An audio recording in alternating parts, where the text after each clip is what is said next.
నార్మల్‌గా మేమెప్పుడు వీక్ డేస్‌లో chicken తెచ్చుకోము. Only Sunday మాత్రమే తెచ్చుకుంటాము. అయితే ఈరోజు థర్స్‌డే నైట్ మేము చికెన్ తెచ్చుకున్నాం. ఎందుకంటే మిగతా డిస్ట్రిక్ట్స్‌లో ఈ ఫెస్టివల్ ఉందో లేదో నాకు తెలీదు. ఎందుకంటే మా ఫ్రెండ్స్ సైడ్ అయితే ఇది లేదు. ఉమ్మడి చిత్తూరు జిల్లాలో మాత్రము ప్రతి ఇయర్ ఇదొక స్పెషల్ ఫెస్టివల్ అనమాట. Saturday festival. అంటే ఈ సాటర్డే నుండి నెక్స్ట్ 5 సాటర్డేస్ వరకు ఫెస్టివల్ జరుపుకుంటాం. ఎవ్రీ సాటర్డే ఇంట్లో పూజ చేసుకుంటాం అనమాట వెంకటేశ్వర స్వామికి. అంటే ఈ మధ్యలోనే బ్రహ్మోత్సవాలు కూడా జరుగుతుందనమాట. సో తిరుపతి డిస్ట్రిక్ట్ కాబట్టి మోస్ట్లీ ఇక్కడ బాగా చేసుకుంటాము.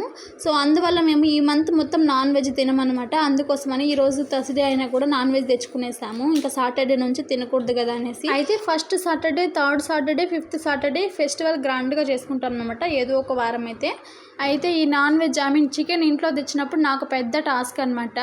అదేంటంటే మా మామయ్యకి అత్తకేమో సంగటి కావాలి, నాకేమో రైస్ కావాలి, మా వారికేమో చపాతీ కావాలి.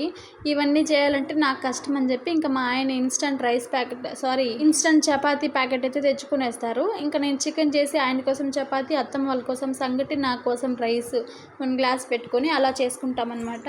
సో ఇలా సింపుల్గా చికెన్ కర్రీ అయితే ప్రిపేర్ చేసుకున్నాం యమ్మీగా. ఇంతకీ మీకు చికెన్లోకి ఏ కాంబినేషన్ ఇష్టమో కామెంట్ చేయండి. నా స్టైల్లో చికెన్ కర్రీ అయితే నేను ఇలాగే చేస్తాను. మీరు ఎలా చేస్తారో తప్పకుండా కామెంట్ చేయండి. ఇంకా ఈ సాటర్డే ఫెస్టివల్ ఎవరెవరు చేసుకుంటారో తప్పకుండా కామెంట్ చేయండి. వీడియో నచ్చితే లైక్ చేయండి. ఉంటాను. బాయ్.